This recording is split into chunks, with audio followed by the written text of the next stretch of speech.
गोरोन्थि मावबाय बे गोरोन्थिखौ आं मालाबाबो मावलिया दिनै समाय लादों सारमोननि गेजेरावनो समाय लादों आंखौ जुदि बेबायदि मावबोयोबा आंखौ मा डिसिजन लादोंसै आरो जिखिनि रायजोनिफ्राय आं फैसा लादोंमोन बेखिनिखौ आं बे साननैनि गेजेरावनो आं घुरायना होफिनगोन आं डेट लाबाय बा सारमोननि सिगां आङो रायज्लायबाय आङो 15 दिननि गेजेराव आङो जाय मानसिनिफ्राय गोरिब गुन्द्रा बे मानसिनिफ्राय आङो जोंनि हारिनिफ्रायनो फैसा लानाय माखासे फैसाखौ आं घुरायना होगोन गैया मानो गैया आं ड्राइभार दं दा होनबासो नोङो रेहाय मोनगोन बबेनिमोन दा गावनि असे बिमायानो जिम्मा लानो फैबाय आरो गामिनि माखासे बिबानगिरिफ्रा लांनो फैबाय दिनैनिफ्राय मोजां जागोन होननानै रायजो राजाफोरनि खाथियाव गावनि असे बिमाया लांफैनाय हिसाबै दा गनायना लाबाय दा नै लांनो फैबाय आरो form of X NDFB Guwahati नोंथांमोना जे ससियेल मिडियानि गेजेरजोंहाय जाय दायनिगिरिखौहाय वान्टेड होननानै फोसावबाय थानाय नुनो मोन्दोंमोन फाइनालि दिनैहाय नोंथांमोना नैबे ओनसोलावनो जे नोंथांमोना बिथांखौ बोखांनो हाबाय दा रायजो राजानि गेजेरावहाय माबायदि बोखांदों आरो माबायदि खस्थ' लानांदों बेखौहाय माबायदि पलिसिजोंहाय मोननो हाखो बेखौ रायजो राजानि गेजेरावहाय फोरमायना हरदो गिबियावनो जाय दायनिगिरि आं माने दायनिगिरिनिफ्रायसो मोनथिजानो लुबैदों जेरै बेमारि मानसिनि दम थैनायजों माने समान थाखा फैसा जेरैबो माने राहा गोथे जानाय बे मानसिफोरखौनो थगायनानै आरो सोरबा हौवा खारजानाय सोरबा हिन्जाव खारजानाय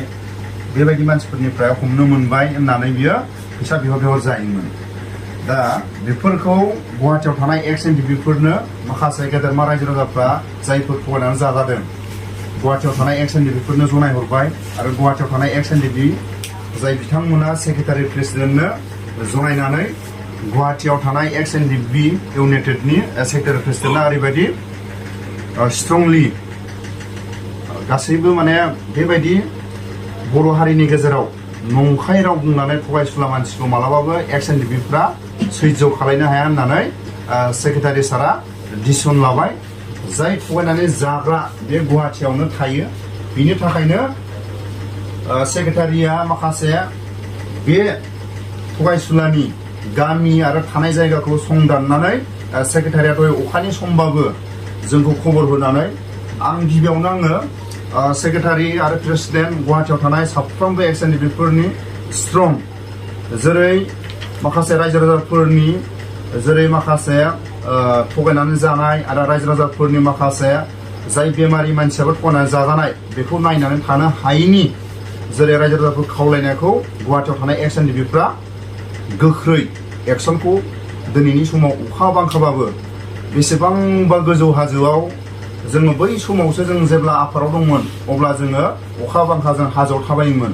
नाथाय बेबायदि गाज्रि मानसि बेबायदि बर' समाजाव थायोबा गाज्रि जागोन होननानै गुवाहाटीयाव थानाय एक्स एनडिएफबिनि सेक्रेटारि प्रेसिडेन्टआ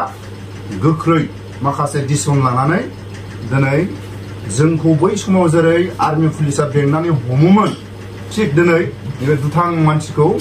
10-15 जन गुवाहाटीयाव थानाय एक्स एनडिएफबिफ्रा बेंनानै आरो खारदोंबाबो बेखौ होसो होसो हमनानै लाना फैयो दा आं गिबियावनो बुंगोन दिनैनिफ्राय गावनि खुगाजोंनो बुंनानै लाथों आरो जों दिनै रायजो राजाफोरनो मोनसे मेसेज होनो लुगैयो गुवाहाटीयाव थानाय एक्स एनडिएफबि जेरै बिथांमोनहा गासैबो ज' खौसे जाय मानसिया गाज्रि समाजनि बेखौ नोजोर होनानै जाय बिबानगिरिफ्रा सेक्रेटारि प्रेसिडेन्ट साफ्रोमबो गावनि बिबानखौ बयबो एक्स एनडिएफबिफ्रा बयबो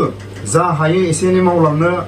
नाजानाय आरो बयबो नाजानायजों लोगोसे बयबो दिनै लोब लोब एक्स एनडिएफबिफ्रा बेबायदि मानसिखौ जों मालाबाबो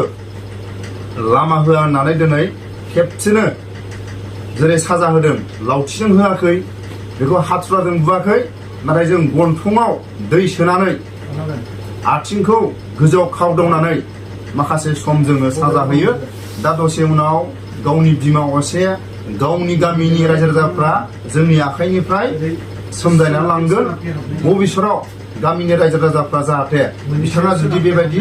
भुल खामानि मावबावोबा गामिनिफ्राय बियो बैखद जानो गोनां जानो हागौ। गामिनि रायजो राजाफोरनि माखासे डिसिसन मथे जों गामिनि रायजो राजाफोरनो जोङो दायथ'खौ हरसिगोन। दा गावनि खुगाजों लोगोसे बुंनायनि सिगां जोंहा सार दं जोंनि गुवाहाटियाव थानाय XNDB इउनाइटेडनि सारनावनो फंनैसो सोंनो लादो। खुलुमबाय बयनिसिमबो बर' रायजो राजानिसिम। बिथां कान्तिस्वर बर' बिथाङा बहुद जोबोद माने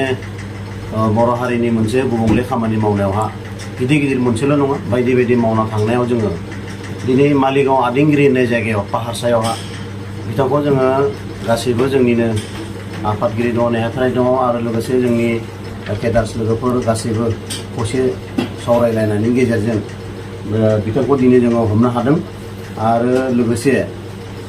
दिनैनिफ्राय बेबायदि मावला होननानै बे जोंनि सिगाङावहा समायखिरा लादों। दाबो खोमा खेबगासिनो दङ मानसिया आरो बिनि जिथु न'खरनि गार्जेन बिथांमोनाबो फैगासिनो दङ। गामिनि रायजो राजा सेक्रेटारि प्रेसिडेन्ट बिथांमोनाबो फैगासिनो दङ। जों मोजांजों मोजां सावरायनानै बिथांखौ गोथांखौ मोजां जोंनि आखाइनिफ्राय लांगोन होननानै फैदों आरो जाहाथे बेबायदि दाखालामथों आरो बिदि उनाव खालामनाथों होननानै गावआनो गावनि खुगाजों बुंदों। आरो जेसांखिनि जानाय बेमारिनि जानाय सोरबा गैयि मानसिनिफ्राय थगायना जानाय बे फैसाखौ बिथाङा फिदिंफिनना होगोन होननानै जोंखौ रादाय होदों। बे हिसाबै जोङो दिनै एग्रिमेन्ट लादों, बिनिफ्राय सक्ति लादों। गामि रायजो राजानिफ्रायबो जोङो साइन लादों। गासैबो सक्ति बिथांनि जोंनि Guwahati district United front of XNDB जानानै जोङो बिथांखौ बे सक्ति बायदियै बिथांनि जिखिनि फैसा लानाय दंमोन बेखौ बिथाङा फिदिंफिनना होगोन होननानै जोंनि सिगाङाव साइन लायो। आरो न'खरनि बयबो बिमा बिफा फैनानै बिथांखौ लांनो लागै फैगासिनो दङ। बे इउनाइटेड फरमआ गुवाहाटियाव माखासे समाजनि बेरेखा हाबा मावग्रा जेरै न'खर गारनानै खारबोनाय, गथ' गथाय गारनानै खारबोनाय नैबेफोरखौहाय हमबाय थानाय समावहाय नैबे दायनिगिरिया जे बे लानानै खारबोनायनि नामावनो जे फैसा लुथिनानै जायो, दा बेनि रिपर्टआ नोंथांमोननियाव माबा मोनसे इफेक्ट जायोमोन नामा? नंगौ, बे खोथाया सैथो। जोंनि गुवाहाटि डिस्ट्रिक्ट हिसाबै जोङो मोजां खामानि मावना हरगासिनो दंमोन आरो गेजेरावनो बिथाङा मा खालामदों, जोंनि आफादनि नाम लानानै XNDB-नि मुं लानानै बिथाङा बहुत फैसा जानाय होननाय जों खोनानो मोन्दों। ओंखायनो जोङो एसे बिथांखौ जोंनि जिथु टेनसन, जिथु गामि रायजो राजानि टेनसन आरो गेजेर ससेयाव गाबोन मिया सप्ताहनि गेजेरावनो बियो दाख्लैमोन नामा 14 थारिखआव बिथांनि जिथु भाइरेल जादोंमोन मस्ट वान्टेड होननानै बिथांखौ मिडियायाव फोरमायनायनि गेजेराव जोङो बांसिन एक्सन लानो गोनां जादों। ओंखायनो जोङो दिनै 12 घन्टानि गेजेरावनो बिथांखौ जोङो हमनो हादों आरो नोंनि खुगाजोंनो रायजो राजाफोरनि गेजेराव बुंना हो बेसेबां थाखा लुथिना जाखो आरो साबैसे बेमारि, साबैसे हिन्जाव खारनाय, साबैसे हौवा खारनाय, बेबायदि थाखा नों बेसेबां नोंनि आन्दाजाव बुंना हो रोखा रोखि। सैथोखौ बुं। बुं। आं मालाबा बिदि मावला, आगोल जि मावबाय बिदिनो। आगोल मा मावनाय बुं, बेसे मावखो टटेल? हिसाब होनो हाला, माने बिदिनो हिसाब होनो हाला, माने हिसाब गैयि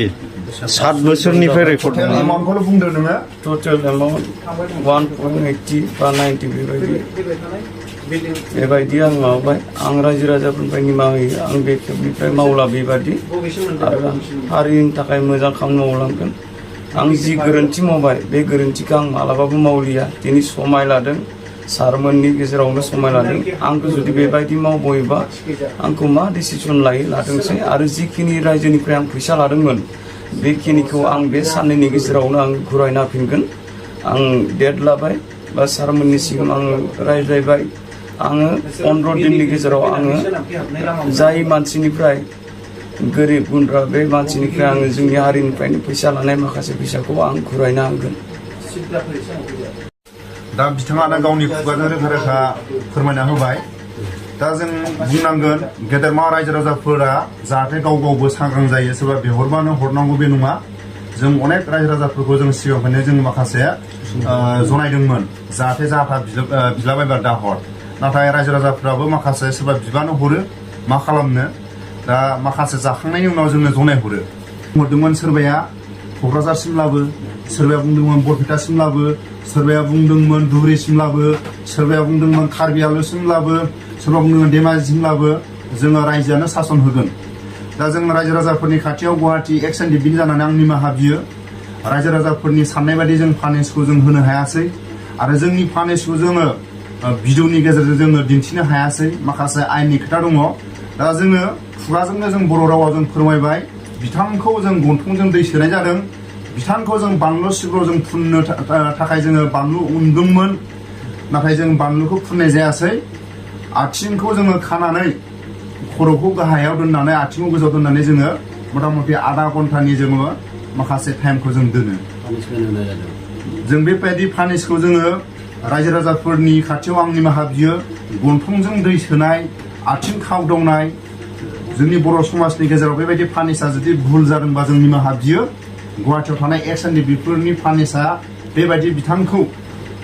गेजेरनि जानानै आं निमाहा बियो रायजो राजाफोरनि साननायखौ जोङो बिथांखौ फानिस होनो हायासै जों हाजासे जोङो रायजो राजाफोरनि साननाय बायदि फानिस होनो हायिनि थाखाय जोङो निमाहा बियो